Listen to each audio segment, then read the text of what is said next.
So the next target out of the transfer portal isn't exactly a wide receiver, even though that's still a need for Penn State. It's going to be defensive back, specifically cornerback, somebody on the boundary. And Penn State trying to replace three starters is a difficult task at hand. You also have a new defensive coordinator in Tom Allen, and he's the one to be at least up for the challenge. But Daquan Hardy, a 3-year starter. Johnny Dixon, a co-starter and then a full starter. 2-year starter, let's put it that way. Kalen King, also a 2-year starter. Same boat. You're not only losing the starting depth, your first three cornerbacks, but it's that multi-year veteran experience at all three cornerback spots. Don't forget about Davian Collins that they got in the portal a while ago from Mississippi State. You also have Cam Miller, who's now the veteran. But the lineup here with Cam Miller and then probably co-starters of that second spot of a Zion Tracy or an Elliott Washington, I think they have talent and potential. But young players, they start the season, the beginning of the season, it'll be a little bit slow. And then at the end, that's when they really start to come on. But you need depth. And I wish Penn State was in a position to go get a veteran type of player, a veteran starter. But what they're looking at is certainly it's not close to a consolation. It's still a home run because I'm glad it's already been up on the show, and that's A.J. Harris out of the transfer portal, formerly for the Georgia Bulldogs, but class of 2023 player, somebody that can compete, can come in and compete right away and not be a co-starter. Him and Cam Miller are essentially. Are they both ready to be? I mean, A.J. Harris was, according to Rivals, a top 50 player. So that is what you're getting in terms of potential here. He's already been forecasted, crystal ball projections to Penn State, but I would not count out Auburn because he's from the state of Alabama. We've seen a lot of what are we seeing from the transfer portal, Adam? It's the fact that a lot of these players are going home. Yep. I see players going back to Arizona. They're committing to the Wildcats or the Sun Devils. I see people going, look at Andre Green going to Virginia when it seemed like Penn State was a realistic landing spot with Marcus Hagans, Julian Fleming, Nolan Rucci. So don't think that it's just relevant to Rucci and Fleming. It seems so. That's why even though Penn State has the projection, I just don't want to rule out Auburn because of the homecoming, returning home, that sort of feeling. And then Auburn is very aggressive with its NIL footprint. So if you are going to get into a bidding war, Auburn is not exactly the ideal opponent here, but it does make me feel good that the recruiting experts do point A.J. Harris to Penn State, especially since there is an opportunity for him to come in and start right away.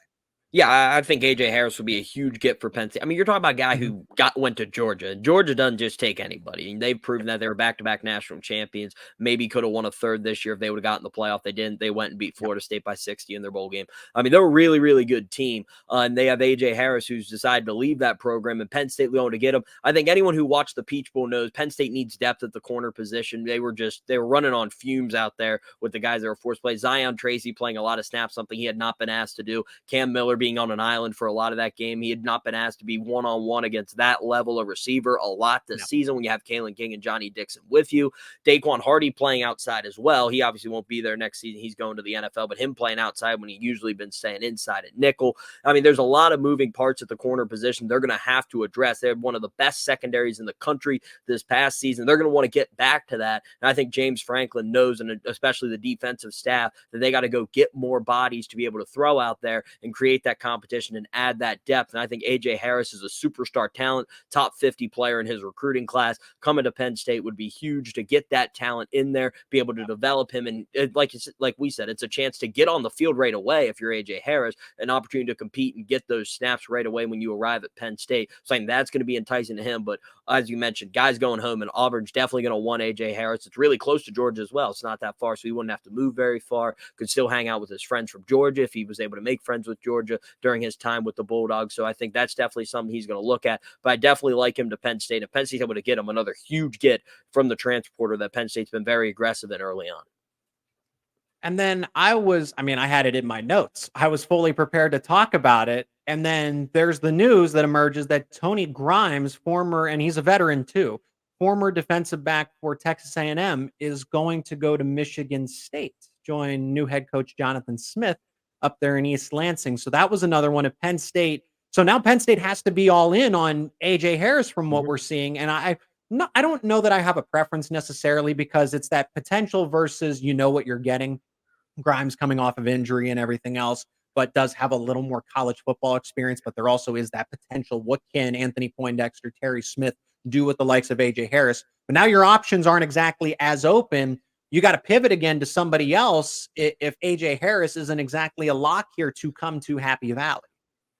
Yeah, I think that's why James Franklin, he talks about you got to keep all your options open in recruiting. You got to keep all your options open in the portal. You got to make sure you have the entire landscape. So when something happens, you're ready for your plan B, your plan C, and you know where you're going from that. And I think that's something James Franklin's already doing. He probably has AJ Harris now with Tony Grimes officially gone. That's his plan A. If it wasn't already his plan A, that's officially now you got to lock in on AJ Harris. Now you got to look, well, plan B, we're going to go after someone else, or we're going to have this relationship here. Maybe try to get a guy maybe less proven, maybe from a group of 5 school that we're going to try to bring in, but you got to have that plan A. Obviously, that's not an ideal situation, but you got to have that ability to be able to pivot if AJ Harris was decided to go somewhere else. But you got to now go full on, try to get AJ Harris to Penn State, bring him, and it's got to be a full recruiting attack on AJ Harris to try to get him to come to Penn State. It's something James Franklin's been very good at. We've seen him win a lot of recruiting battles in his time at Penn State. So I think that's just got to be the focus now for them to go get this talent from Georgia, bring him to Penn State, and get that talent in that secondary room for Tom Allen in his first year as defensive coordinator.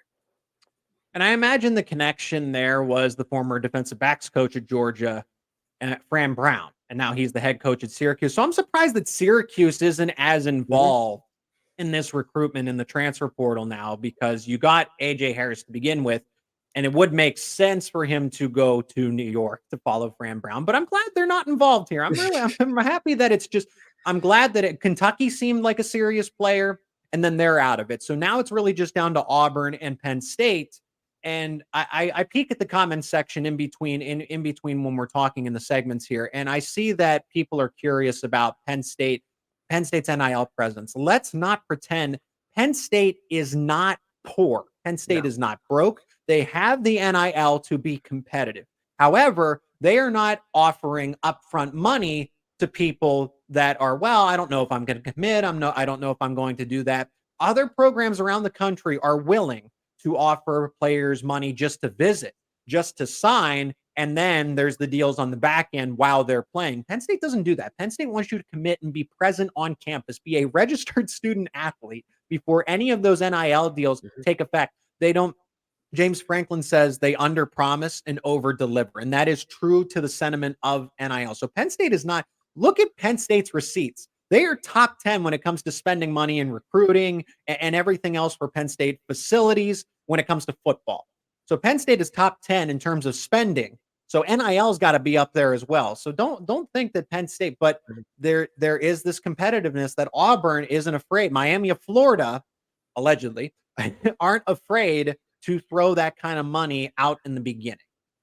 Yeah, I think that's the big thing. And I think, the one thing, allegedly these schools down south may or may not have been doing this a lot longer than Penn State has been. But I mean, I think it's just the thing of Penn State. They're trying to do it. This is the way it was meant to be done. You say you come here and here's your opportunities, not here's money to come here and then you can get more money once you get here. It's supposed to be this. You can make money off of your name, off of your image and likeness at the school you go to once you get there. And that's what Penn State's trying to do. And they've done a really good job. I mean, you look at the Penn State NIL deals that they've been able to get their current star athletes. It's been very, very good for them. Drew Aller's got a lot. Nicholas Singleton has a very good NIL presence on campus. I think that's just a big thing that Penn State's been able to do. I think you mentioned it. They underpromise. Maybe they don't tell you how much money you can make if you come here, but then when you get here and you see everything that's available for you, it just really brings you in and makes you want to come to Penn State. So I think that's something that they're definitely going to try to do. But as we mentioned, I mean, the SEC, they have been very hard in this NIL business. They've been working very hard at it. I think they've been very open about how they've been attacking the NIL and how getting these players this opportunity and the money they deserve. And I think that's something Penn State's going to be competing with. And that's something James Frank's going to have to try to sell some of these prospects they're trying to get them to come to Penn State. Let's pivot to wide receiver, even though defensive back cornerback specifically seems to be the next player. And it's AJ Harris or bust when it comes to that discussion.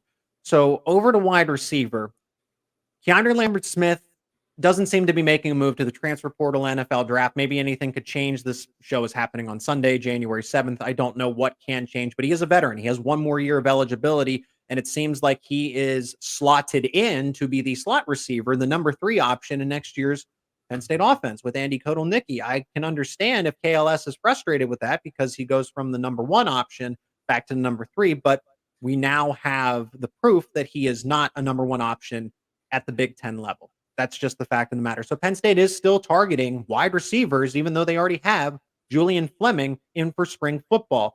Dorian Singer is an option because Penn State at least had conversations with him last cycle, 1 year at USC, and then he's done. I find that very interesting, but maybe he stays out west. I don't know what's going to go on there, and I don't want to link him directly to Penn State, but that's a target. One that is linked directly to Penn State is LeJontay Wester out of FAU, and I find it intriguing that he has the build, he has the profile of a true slot receiver. 5'11", give or take 170 pounds, 175. And it is Group 5, but I find it interesting that Penn State, if they're recruiting specifically slot wide receivers, that means there's a competition with Keandre Lambert-Smith brewing if Penn State can pull this off.